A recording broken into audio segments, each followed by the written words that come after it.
I was walking through my front door on a Friday evening when I realized something was very wrong. The furniture had been rearranged. My living room looked like a corporate conference room. 4 women I barely knew sat in a perfect semicircle, each holding notebooks like they were about to deliver quarterly earnings reports. My wife sat off to the side, arms folded, wearing an expression I'd never seen before. Cold, rehearsed, almost theatrical. "Welcome home," she said. Her voice had none of the warmth I'd grown used to over 5 years of marriage. "We need to have a serious conversation." I set my work bag down slowly, scanning the room. These weren't just any women. Clara was there, my wife's closest friend, the one who always seemed to be analyzing everything I said at parties. Next to her sat Amber, the personal trainer from the gym. Then Kinsley, a neighbor I'd waved to maybe a dozen times. And Phoebe, someone I'd met so infrequently I could barely remember her last name. The coffee table had been pushed against the wall. Extra chairs from the dining room formed this bizarre tribunal setup. Even the lighting felt different, harsher somehow. "What's going on?" I asked, keeping my voice neutral. My wife gestured toward an empty chair positioned directly across from the 4 women. "Sit down. We've arranged an intervention." I almost laughed. The word sounded absurd in this context. An intervention? For what? "For you," Clara said, opening her notebook with the precision of someone who'd practiced this moment. "As your wife's support network, we've identified significant concerns about your performance as a husband." Performance. The word hung in the air like an accusation. I glanced at my wife again, waiting for her to crack a smile, to tell me this was some kind of elaborate joke. Instead, she nodded seriously. "They've been helping me see patterns I couldn't recognize on my own," she said.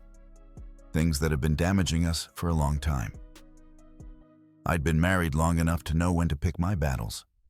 I could have walked out. Part of me wanted to. But something about the sheer audacity of this setup made me curious. 4 women had cleared their Friday evening schedules to sit in my home and critique my character. My wife had orchestrated this with military precision. I wanted to see exactly how far they'd go. "All right," I said, settling into the chair. "I'm listening." The satisfaction on their faces was immediate. They actually believed I was going to sit here and absorb their judgment like a child being scolded by a committee of disappointed parents. They had no idea what was coming. Clara flipped to the first page of her notebook. The pages were tabbed with colored sticky notes. They'd actually organized this into categories. "Let's begin with household responsibilities," she announced. "Your wife has documented a clear pattern of negligence and lack of consideration." I looked at my wife. She was nodding along, completely serious. Amber jumped in, reading from her own notes. "For example, you regularly leave dishes in the sink overnight instead of loading them into the dishwasher immediately after meals." "I usually wash them by hand in the morning," I said. "That's not the point," Kinsley interrupted. "The point is consideration. Your wife shouldn't have to wake up to a messy kitchen." Phoebe consulted her notes. "There's also the laundry issue. You wait until weekends to do loads, which creates stress around household management." I was starting to understand the scope of what I was dealing with. This wasn't a conversation. It was a prosecution. They'd built a case file on my daily life, cataloging normal human behavior and reframing it as evidence of moral failure. "Your wife has also expressed concerns about your communication patterns," Clara continued. "You tend to withdraw when she tries to discuss important topics." "Withdraw how?" I asked. "Last month, when I wanted to talk about our vacation budget," my wife said, speaking directly for the first time. You said we'd discuss it after you looked at the account balances, but you never brought it up again. That's classic avoidance behavior, Amber added, as if she'd diagnosed a clinical condition. I took a slow breath. Taking time to think before making financial decisions was now being labeled as emotional avoidance. Doing chores on my own schedule was inconsiderate. Every ordinary aspect of being human had been pathologized. "Let's address your attitude towards social obligations," Kinsley said, flipping pages. "Your wife feels embarrassed by your lack of enthusiasm at community events." "I go to the events," I pointed out. "But you don't participate meaningfully," Phoebe said. "You stand by yourself, check your phone, leave as soon as it's polite to do so." "I'm not particularly extroverted at parties." "That reflects poorly on your wife," Clara said firmly. "People notice when a husband seems disinterested in his wife's social world." My wife leaned forward. "It makes me feel like I married someone who doesn't care about the things that matter to me." The betrayal was beginning to settle in my chest like cold water. Every private conversation we'd ever had, every moment of vulnerability, every preference I'd shared with her, all of it had been extracted, analyzed, and presented as proof of my inadequacy. And they were just warming up. Phoebe adjusted her glasses and turned to a new section.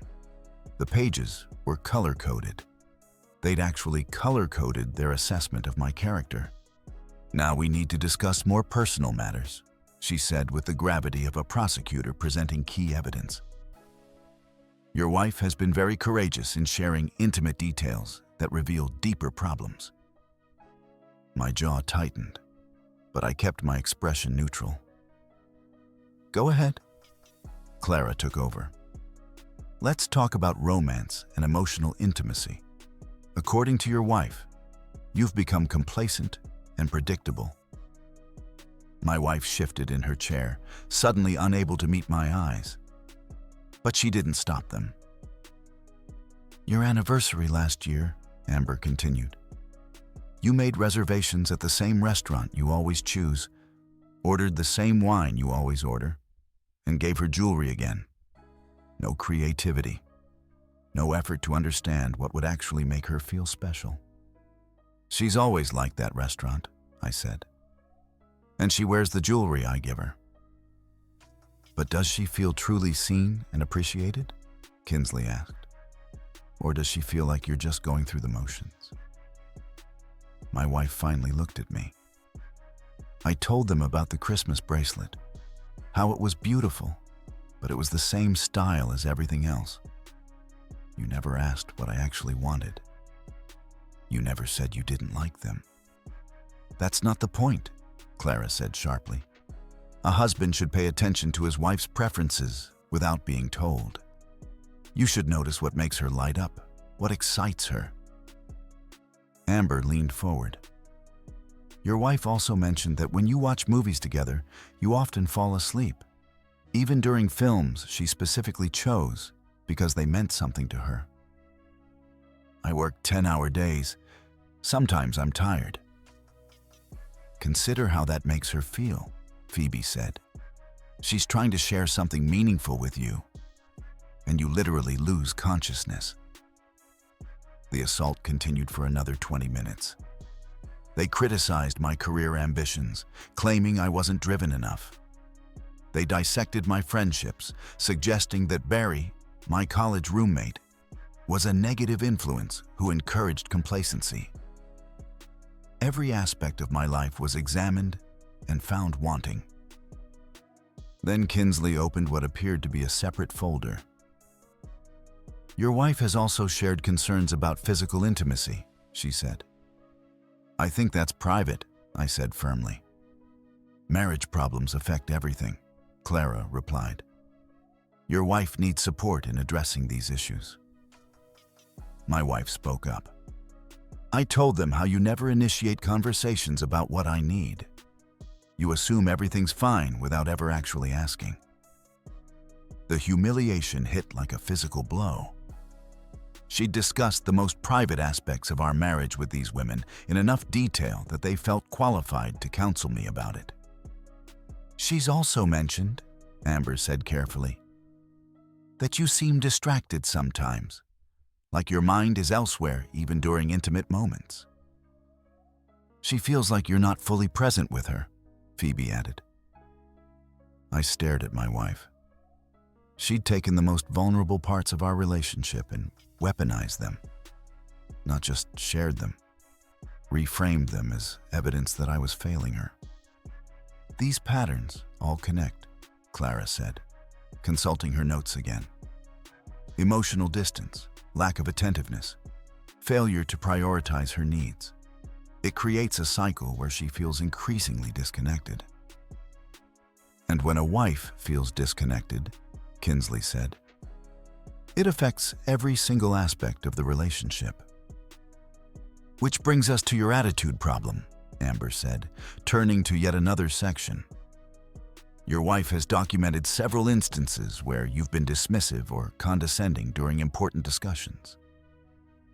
Like when we talked about refinancing the house," my wife said.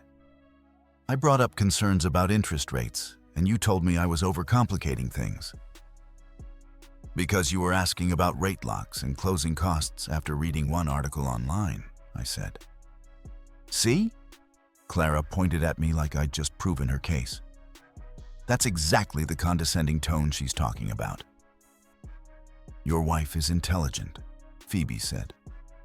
"When she expresses concerns or asks questions, it comes from a place of caring about your shared future.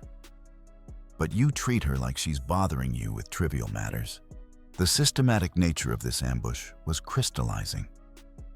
They'd taken months of normal human interactions, moments when I was tired, distracted, busy, or simply imperfect, and reframed every single one as proof of my deficiency as a husband, and my wife had been the primary source feeding them this ammunition. Clara closed her main notebook with the satisfaction of someone who just delivered a closing argument. "Now that we've identified the core issues," she announced, "we've developed a comprehensive action plan to help you become the husband your wife deserves." Amber pulled out another folder, this one thick with printed pages.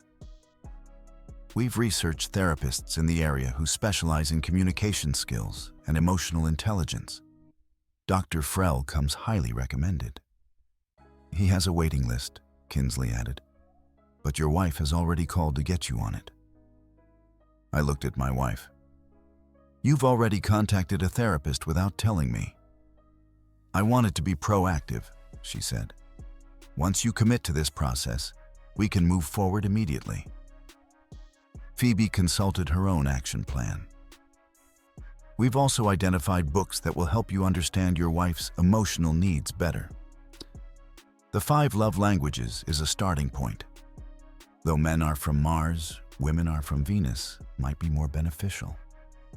"In terms of immediate behavioral changes," Clara continued, "we've created a daily checklist to help you build better habits."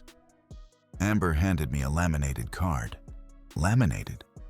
They'd actually gone to a print shop for this intervention. The checklist included items like, "Ask your wife about her day and listen to her complete answer," and "Notice something specific to compliment her on," and "Complete one household task without being asked." "This might seem basic," Kinsley said, "but you need to rebuild the foundation of consideration and attentiveness." "We've also scheduled some social activities," Phoebe added, "where you'll have opportunities to practice being more engaged. Clara's hosting a dinner party next weekend, and there's a couples cooking class at the community center." My wife brightened.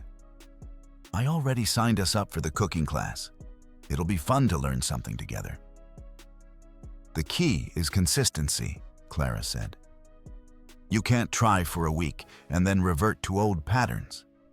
Your wife has been patient for years while these problems festered." "Years?" I asked. "She's been trying to address these issues subtly for a long time," Amber explained. dropping hints, suggesting activities, trying to guide you toward better habits. But subtle doesn't work with everyone. My wife nodded. I kept hoping you'd notice I was unhappy, but you never picked up on the signals. What signals? Like when I started doing all the grocery shopping alone instead of asking you to come, Kinsley said, reading from her notes. Or when she stopped suggesting movie nights because you always fell asleep. Or when she bought new lingerie and you barely commented on it, Phoebe added. The humiliation was complete. They'd cataloged not just my failures, but my wife's tests. All the subtle traps I'd unknowingly fallen into because I didn't realize I was being evaluated. The good news, Clara said, is that these are all correctable behaviors. With commitment and proper guidance, you can learn to be the partner your wife needs. Dr. Frell specializes in helping men understand their emotional blind spots, Amber said. He'll help you see patterns you're not aware of. My wife reached across and touched my hand. I know this feels overwhelming, but I love you. I want our marriage to work. That's why I asked them to help. We're all invested in your success, Kinsley said. Your wife is one of our closest friends, and we want to see her happy. Plus, strong marriages strengthen the whole community, Phoebe added. When you become a better husband, it sets a positive example for other couples. Clara reopened her notebook to a final section. We've also discussed some longer-term goals. Your wife has always wanted to take a European vacation, but you've been resistant to international travel. It's expensive, I said. But what message does that send? Amber asked. That you won't invest in experiences that matter to her? My wife squeezed my hand. We could start planning something for next year, maybe Italy. You know I've always dreamed of seeing Rome. The point is prioritization, Kinsley said. Marriage requires ongoing investment, not just in money, but in energy and attention. Your wife shouldn't have to beg for romantic gestures or meaningful experiences. Those things should flow naturally from your love for her, Phoebe said. Clara closed her notebook one final time. So the question is, are you ready to commit to this process? Your wife has taken a huge step by organizing this intervention. She's put herself in a vulnerable position because she believes your marriage is worth fighting for. We all believe it's worth fighting for, Amber added. But the work has to come from you. The room fell silent. 4 women and my wife stared at me expectantly, waiting for me to express gratitude for this coordinated attack, to commit to their program of personality renovation, to accept their diagnosis of my fundamental inadequacy. I looked around the circle, taking in each face. Then I stood up slowly. Thank you, I said calmly. All of you. This has been incredibly enlightening. Smiles began appearing on their faces. They actually thought they'd won. I mean it, I continued, my voice steady and clear. This has been absolutely invaluable. The clarity, the honesty, the sheer thoroughness of your assessment. You've given me exactly what I needed. My wife's smile widened. I knew once you heard it from other people, you'd understand. Oh, I understand perfectly now, I said, looking directly at her. You've all made something crystal clear that I was somehow missing before. Clara beamed. That's exactly why interventions work. Sometimes we're too close to our own problems to see them objectively. Exactly, I agreed. And I want you to know that I'm absolutely going to work on every single issue you've raised tonight. Every behavioral pattern, every communication flaw, every inadequacy you've so carefully documented.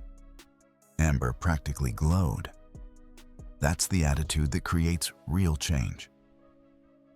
I'm going to become more attentive, more romantic, more emotionally available. I continued. I'll learn to read subtle signals, prioritize romantic gestures, engage more meaningfully in social situations. This is wonderful, Phoebe said, clasping her hands together. I'll work on being fully present during intimate moments, asking the right questions, showing genuine interest in my partner's needs and desires, I said, my voice gaining strength. I'll become the man who notices what makes someone light up, who remembers preferences without being told, who creates surprises that show true understanding. Kinsley nodded enthusiastically. Now you're getting it. My wife reached for my hand again, tears forming in her eyes. I'm so proud of you for being open to this. And I promise you, I said, gently pulling my hand away, that I will work on every single one of these areas. I'll become more ambitious in my career, more creative in my romantic gestures, more engaged with my partner's social circle. The room was completely silent now, everyone hanging on my words. I'll become the husband who plans meaningful vacations, who stays awake during movies that matter to his wife, who asks about her day and listens to the complete answer. The man who compliments specifically, who notices new lingerie, who makes his partner feel truly seen and appreciated. That's all we wanted, Clara said softly. I will become that man, I said firmly, in my next relationship, because this one just ended. The silence that followed was deafening. My wife's face went through several expressions in rapid succession. Confusion, disbelief, then comprehension. What? You heard me correctly, I said, my voice calm but final. I'm going to work on every single flaw you've identified tonight, but I'll be doing it with someone who doesn't coordinate public humiliations with her friends. Wait, Amber said, her voice shaking slightly. That's not what this was about. Wasn't it? I looked around the circle. 4 women spent their Friday evening dissecting my character based on months of detailed reports from my wife about my private behavior, my intimate moments, my personal insecurities. What would you call that? We were trying to help, Kinsley said weakly. By ambushing me with a laminated checklist and a pre-selected therapist? I asked. By discussing my performance in bed with women I barely know? My wife stood up abruptly. You're overreacting. This was an intervention, not an attack. An intervention for what exactly? I asked her directly. For being tired sometimes, for having normal human flaws, for not being a mind reader. For taking me for granted, she said, her voice rising. By working 10-hour days to pay our bills? By doing laundry on weekends instead of weekdays? By falling asleep during movies after those 10-hour days? Clara tried to interrupt. Maybe we should take a break and discuss this more calmly. There's nothing to discuss, I said firmly. This conversation is over. All of you can leave now. You can't just kick us out, Phoebe said indignantly. Actually, I can. This is my house. I pay the rent. And I'm asking you to leave. My wife stepped between me and her friends. Don't you dare speak to them that way. They came here to help us. They came here to help you humiliate me, I corrected. And you orchestrated it. You documented my behavior like I was a research subject, shared our intimate life with strangers, and then ambushed me with their judgment. I shared with my support system because I felt alone in this marriage, she said, tears flowing now. Then you should have talked to me about feeling alone. Instead, you talked to everyone else. The 4 women were gathering their notebooks and folders, the atmosphere thick with tension and embarrassment. This is exactly the kind of defensive reaction that proves you need help, Clara said as she headed for the door. What it proves, I said, is that I have more self-respect than you gave me credit for. As they filed out, each woman shot me looks ranging from disapproval to disgust. My wife followed them to the door, whispering urgent conversations I couldn't hear. When she came back into the living room, her face was flushed with anger. "You just humiliated me in front of my friends," she said. "I just refuse to be humiliated by yours," I replied. "There's a difference." The next morning, I woke up on the couch. My wife had locked herself in our bedroom after the confrontation, and I hadn't pushed the issue. I needed time to think anyway. By 7 o'clock, I was already on the phone with the divorce attorney Barry had recommended months ago during his own separation. I'd never thought I'd need the number, but apparently some part of me had been paying attention. "I can see you Monday morning," the attorney said after I explained the situation. "Bring any financial documents you have access to, and don't sign anything until we talk." My wife emerged from the bedroom around 9, her eyes red from crying. She'd clearly spent the night alternating between anger and panic. "We need to talk about last night," she said, settling into the chair across from me. "What's to talk about? You can't seriously be ending our marriage over one conversation." "One conversation?" I set down my coffee and looked at her directly. "You spent months documenting my behavior like evidence for a court case. You shared intimate details of our marriage with women who don't even like me. You coordinated a public humiliation and called it help. I was trying to save our marriage by destroying my trust in you." She was quiet for a moment.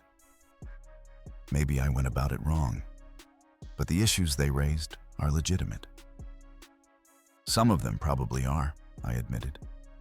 "But that's not the point anymore." "Then what is the point?" "The point is that when you felt problems in our marriage, your solution was to discuss them with everyone except me. The point is that you're more comfortable sharing our private life with strangers than addressing concerns directly with your husband." "They're not strangers. They're my friends. Friends who barely know me, but felt qualified to counsel me about my inadequacies. Friends who created action plans for my personality without ever having a genuine conversation with me." My wife stood up and began pacing. "So what? You're just going to throw away 5 years because I handled one situation poorly? I'm ending this marriage because last night showed me who you actually are when you think you have the upper hand. That's not fair." "Fair?" I almost laughed. "You ambushed me with a tribunal, discussed my performance in bed with your workout partner, and pre-registered me for therapy. But I'm being unfair?" She stopped pacing and turned to face me. "Fine, I made mistakes. I should have talked to you first. But I felt like you weren't hearing me when I tried." "When did you try, specifically?" "The grocery shopping thing, the movie nights, the lingerie. You stopped inviting me to the store, and I was supposed to interpret that as a cry for help? I was giving you opportunities to notice I was pulling away." "That's not communication," I said firmly. "That's manipulation. You created tests I didn't know I was taking, then used my failures as evidence that I don't care about you." My phone rang. Clara's name appeared on the screen. "Your friend is calling," I told my wife. I declined the call. Within an hour, all 4 women had called or texted. The messages ranged from apologetic to accusatory. Kinsley texted that they'd only been trying to help. Amber called me immature. Phoebe sent a long message about how I was breaking my wife's heart. Clara left a voicemail saying I owed them all an apology. "They think I'm the problem," I told my wife, showing her some of the messages. "Because you stormed out like a child instead of engaging with their feedback. Their feedback was character assassination. There's a difference between constructive criticism and a coordinated attack." "It wasn't an attack." "Then what would you call it?" She was quiet for several minutes. I'd call it women who care about me, trying to help save something important. By convincing you that I'm fundamentally broken? By helping me understand why I've been feeling disconnected from you. And now you understand. I understand that you'd rather end our marriage than do the work to fix it. I stood up and walked to the window.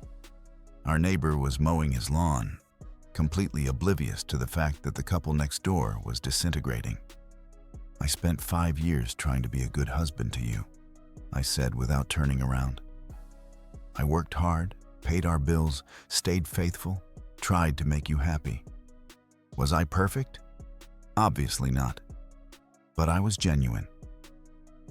I never said you weren't genuine.